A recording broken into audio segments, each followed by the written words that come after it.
Hello, welcome back to my YouTube channel guys. So hope you guys are doing well and extremely good.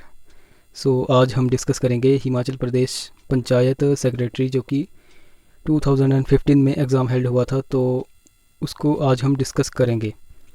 तो इस paper में जो है वो 85 questions पूछे गए थे, जिसमें कि 25 जो था वो जीके सेक्शन था, 25 जो था वो हिंदी का सेक्शन था, 25 जो था वो मैथ का सेक्शन था और 10 क्वेश्चन जो थे वो इंग्लिश से पूछे गए थे।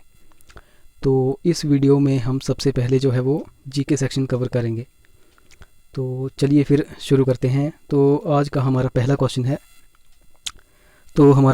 है, स्लोगन दिल्ली चलो वॉज गिवन बाय। दिल्ली चलो का नारा जो है वो किसने दिया था? तो दिल्ली चलो का नारा किसने दिया था? तो ये दिया था सुभाष चंद्र बोस ने। ऑप्शन नंबर सी जो है वो करेक्ट आंसर हो जाएगा। तो चलिए हम दूसरे क्वेश्चन की तरफ चलते हैं। तो हमारा नेक्स्ट क्वेश्चन है, the United Nation Organization was formed in. संयुक्त राष्ट्र संगठन का गठन जो है वो कब हुआ था? तो क्वेश्चन नंबर 2 का जो है वो राइट आंसर है ऑप्शन नंबर सी। तो इसका गठन हुआ था 24 अक्टूबर 1945 को। तो संयुक्त राष्ट्र संगठन में जो है वो सदस्य संख्या जो है वो 193 है, 193। इसकी जो है वो यूनाइटेड नेशन की ऑफिशियल लैंग्वेज जो है वो 6 हैं और यूनाइटेड नेशन का हेडक्वार्टर है न्यूयॉर्क में। और करंटली जो इसके सेक्रेटरी जनरल हैं वो हैं एंटोनियो गुटेरेस। तो चलिए हम क्वेश्चन नंबर 3 की तरफ चलते हैं। तो हमारा क्वेश्चन नंबर 3 है, the first Paramvir Chakra winner of Himachal Pradesh is. Himachal Pradesh के पहले परमवीर चक्र विजेता कौन है? तो ये कौन है? तो क्वेश्चन नंबर 3 का ऑप्शन नंबर सी करेक्ट हो जाएगा, सोमनाथ शर्मा। तो क्वेश्चन नंबर 3 का जो है वो ऑप्शन नंबर सी सही है, सोमनाथ शर्मा जी। तो ये जो है वो हिमाचल प्रदेश के कांगड़ा ज़िले से संबंधित हैं। तो चलिए नेक्स्ट क्वेश्चन की तरफ चलते हैं। तो हमारा अगला क्वेश्चन है, Himachal Pradesh emerged as state of India in January 25 और 1971। तो 25 जनवरी 1971 को हिमाचल प्रदेश भारत के किस राज्य के रूप में उभरा था? तो 25 जनवरी 1971 को हिमाचल प्रदेश जो है वो भारत के 18वें राज्य के रूप में उभरा था। तो क्वेश्चन नंबर 4 का ऑप्शन नंबर डी जो है वो करेक्ट हो जाएगा, ऑप्शन नंबर डी। तो चलिए नेक्स्ट क्वेश्चन की तरफ चलते हैं। हमारा अगला क्वेश्चन है, तो अंद्रेटा जो है वो किसके लिए प्रसिद्ध है? तो अंद्रेटा जो है वो हमारे शोभा सिंह आर्ट गैलरी इनके लिए प्रसिद्ध है। शोभा सिंह आर्ट गैलरी जो है वो कहाँ पर है? तो शोभा सिंह आर्ट गैलरी जो है वो हिमाचल प्रदेश के कांगड़ा ज़िले में स्थित है, पालमपुर में। तो ये जो शोभा सिंह आर्ट गैलरी है इसमें बहुत सी कृतियाँ, बहुत ही प्रसिद्ध कृतियाँ हैं। जैसे फॉर एग्जांपल के लिए सोहनी महिवाल की कृति हो गई। और इस शोभा सिंह आर्ट गैलरी को स्थापित किसने किया था? तो इनकी पत्नी नोराह रिचर्ड्स। तो इनकी पत्नी का नाम है नोराह रिचर्ड्स। इन्होंने इस शोभा सिंह आर्ट गैलरी को स्थापित किया था। तो चलिए हम हमारे नेक्स्ट क्वेश्चन की तरफ चलते हैं। हमारा नेक्स्ट क्वेश्चन है, the largest man made lake in Himachal Pradesh. तो हिमाचल में मानव निर्मित सबसे बड़ी झील कौन सी है? तो हिमाचल में मानव निर्मित सबसे बड़ी झील कौन सी है? आई थिंक आप सभी को इसका आंसर पता होगा। तो ऑप्शन नंबर सी सही हो जाएगा, गोविंद सागर। तो गोविंद सागर लेक जो है वो हिमाचल की सबसे बड़ी जो है वो मानव निर्मित झील है। तो गोविंद सागर की बात करें तो गोविंद सागर झील का काम जो है वो 1955 में जो है वो इसका काम शुरू हुआ था, जो कि 1962 में जाकर के कंप्लीट हुआ था। और गोविंद सागर के बारे में बात करें तो इसका जो है वो क्षेत्रफल है 170 किलोमीटर स्क्वायर। और अगर हम इसकी लेंथ की बात करें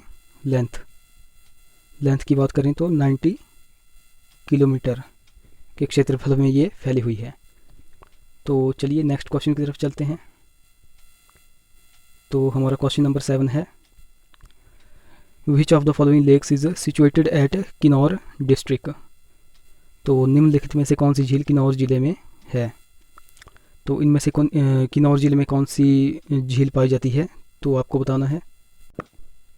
तो अगर हम यहाँ पे बात करें सूरज ताल की, तो सूरज ताल जो है वो लाहौल स्पीति में है।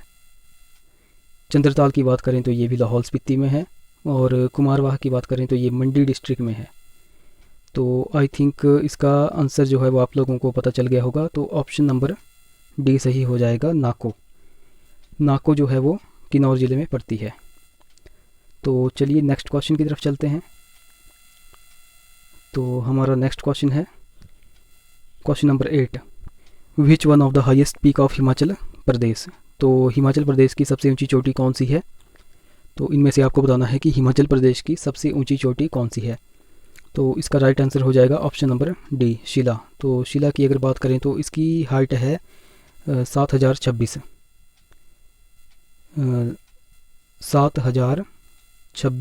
मीटर जो है वो इसकी हाइट है शिला की, जो कि हिमाचल प्रदेश की सबसे ऊंची चोटी है। तो चलिए क्वेश्चन नंबर 9 की तरफ चलते हैं। तो नेक्स्ट क्वेश्चन है, when did Gandhi ji visit Shimla. Gandhi ji ने शिमला प्रवास कब किया था। तो फर्स्टली मैं आपको बता दूं कि गांधी जी हिमाचल प्रदेश में टोटल जो है वो 7 बार आए हैं। टोटल जो है वो 7 बार आए हैं। सबसे पहली बार जो है वो 1921 में आए, फिर 31 में जो है वो 3 बार आए थे, 31 में 3 बार आए, फिर 39 में आए, फिर 45 में आए और फिर 46 में आए। तो गांधी जी ने शिमला प्रवास कब किया था। तो सबसे पहली बार जो है वो गांधी जी ने 1921 में शिमला प्रवास किया था। ऑप्शन नंबर सी करेक्ट हो जाएगा, 1921। और टोटल जो है वो 7 बार किया था, ये आपको याद रखना है। तो नेक्स्ट क्वेश्चन है हमारा, what is the retirement age of high court जजेस। तो आपको बताना है कि उच्च न्यायालय के न्यायाधीशों की सेवानिवृत्ति आयु क्या है। तो उच्च न्यायालय के न्यायाधीशों की सेवानिवृत्ति की आयु है ऑप्शन नंबर सी, 62 ईयर्स, 62 वर्ष।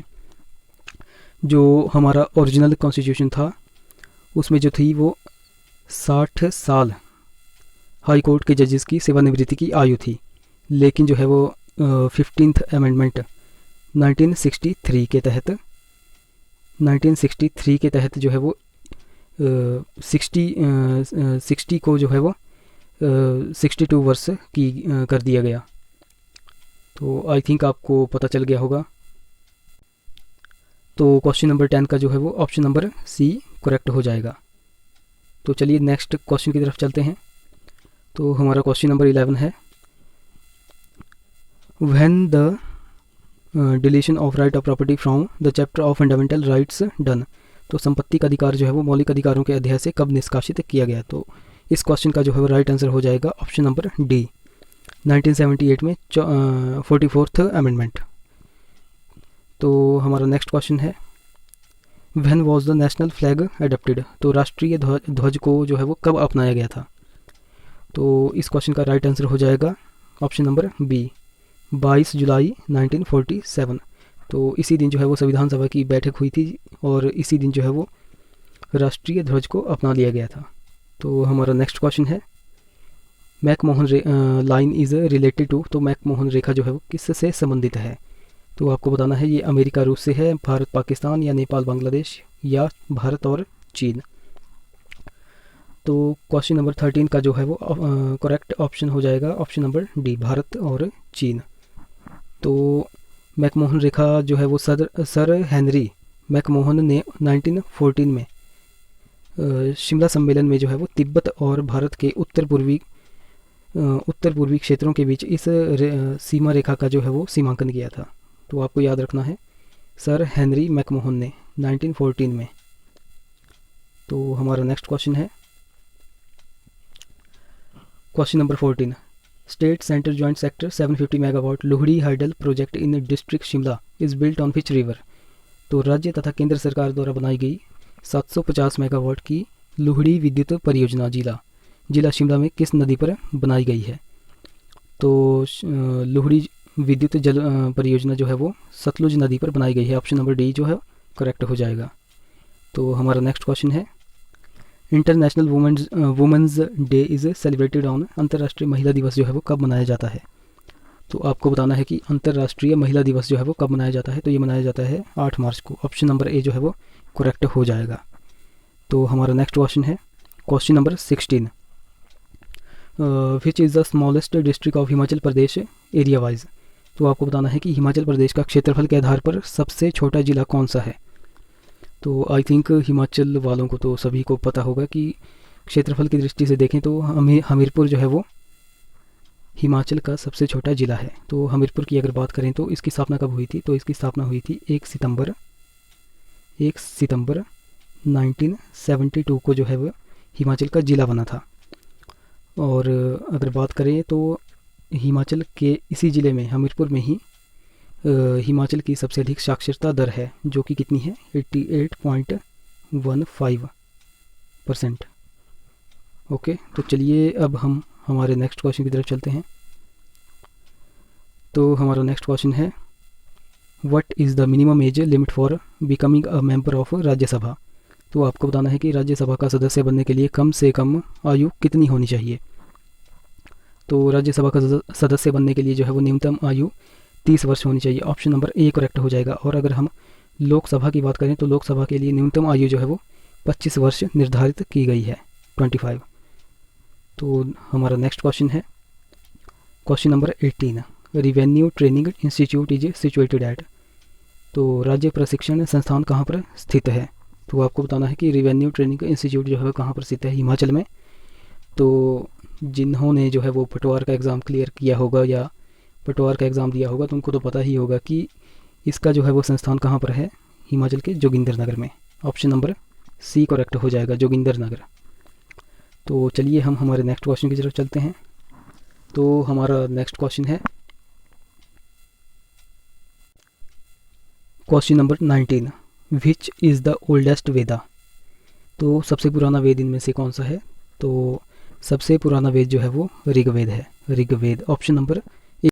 तो क्वेश्चन नंबर 19 का जो है वो करेक्ट ऑप्शन है ऑप्शन नंबर ए, ऋग्वेद। और अगर हम ऋग्वेद की बात करें तो इसमें जो है 10 मंडल हैं, 1028 जो है वो इसमें सूक्त हैं और 10,462 जो है वो इसमें ऋचाएँ हैं। तो 19 का ऑप्शन नंबर ए जो है वो करेक्ट ऑप्शन है। तो चलिए हम हमारे नेक्स्ट क्वेश्चन की तरफ चलते हैं। तो हमारा नेक्स्ट क्वेश्चन है question number 20, who was the writer of अर्थशास्त्र। तो अर्थशास्त्र के रचयिता कौन है। तो आई थिंक आपको सभी को इसका आंसर जो है वो पता होगा कि अर्थशास्त्र के रचयिता जो हैं वो कौटिल्य हैं, जिनको हम चाणक्य कहते हैं, और चाणक्य को ही हम विष्णुगुप्त कहते हैं। तो क्वेश्चन नंबर 20 का ऑप्शन नंबर सी करेक्ट हो जाएगा, विष्णुगुप्त। तो विष्णुगुप्त की बात करें तो ये जो है वो चंद्रगुप्त मौर्य के दरबार में रहते थे। तो हमारा नेक्स्ट क्वेश्चन है who is considered as founder of slave dynasty. तो दास वंश का संस्थापक जो है वो किसे माना जाता है। तो दास वंश कह लो या इसको मामलूक वंश कह लो या फिर इसको गुलाम वंश कह लो, ये सभी नाम जो है वो एक ही हैं। तो दास वंश का संस्थापक किसे माना जाता है। तो ये है कुतुबुद्दीन ऐबक, जो कि गौरी का गुलाम था, कुतुबुद्दीन ऐबक। तो दास वंश की बात अगर हम करें तो इसका जो है वो पीरियड रहा है 1206 से लेकर 1290 तक। ओके, तो चलिए हम हमारे नेक्स्ट क्वेश्चन की तरफ चलते हैं। हमारा नेक्स्ट क्वेश्चन है क्वेश्चन नंबर 22, विच सुल्तान स्टार्टेड राशन कार्ड सिस्टम। तो राशन कार्ड प्रणाली जो है वो किस सुल्तान ने चलाई थी। तो ये चलाई थी option number A, Alauddin Khilji ने। तो हमारा नेक्स्ट क्वेश्चन है Napoleon was associated with which country. तो नेपोलियन का संबंध जो है वो किस देश से है। तो आई थिंक आप सभी ने पढ़ा होगा कि फ्रांस की क्रांति कब हुई है। तो फ्रांस की क्रांति आप लोगों को बताऊं तो 1789 से 99 के बीच में हुई है, जो कि नेपोलियन से ही संबंधित है। तो नेपोलियन जो है वो फ्रांस से संबंधित हैं। 23 का ऑप्शन नंबर ए सही हो जाएगा, फ्रांस। और फ्रांस की क्रांति जो है वो 1789 से 99 के बीच में हुई थी, ये भी आपको याद रखना है। हमारा नेक्स्ट क्वेश्चन है क्वेश्चन नंबर 24, हमारा सेकंड लास्ट क्वेश्चन। तो हमारा क्वेश्चन है हु रोट गीतांजलि। तो गीतांजलि की रचना जो है वो किसने की थी। तो गीतांजलि की रचना की थी option number B, Rabindranath Tagore ji ने। तो रविंद्रनाथ टैगोर जी ने गीतांजलि की रचना की थी और इसको पब्लिश किया था इंडिया में कब पब्लिश किया था, 1910 में। 1910 में 1910 में इन्होंने इनको इस रचना को जो है वो इंडिया में प्रस्तुत किया था। तो हमारा लास्ट क्वेश्चन है 25। इन विच ईयर स्वेज नहर वाज ओपन फॉर ट्रेड। तो किस वर्ष जो है वो स्वेज नहर को व्यापार के लिए खोल दिया गया था। तो इसका राइट ऑप्शन है ऑप्शन नंबर बी 1869।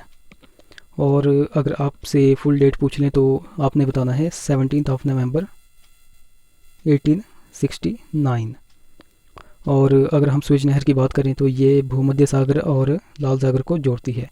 और अगर इस नहर की बात करें कि ये किस देश में है तो आप बताएंगे कि ये मिस्र देश में है। ओके, तो चलिए दोस्तों, इसी के साथ वीडियो का एंड करते हैं। और प्लीज़ चैनल को सब्सक्राइब करें, लाइक करें, शेयर करें, अपने दोस्तों के साथ ज़रूर से ज़रूर इसको शेयर करें, अपने भाई बहनों के साथ प्लीज़। दोस्तों आगे से वीडियो आती रहेंगी, थोड़ा सा डिले हो गया था बीच में, लेकिन अब वीडियोस आती रहेंगी। ओके दोस्तों, जय हिंद, जय हिमाचल।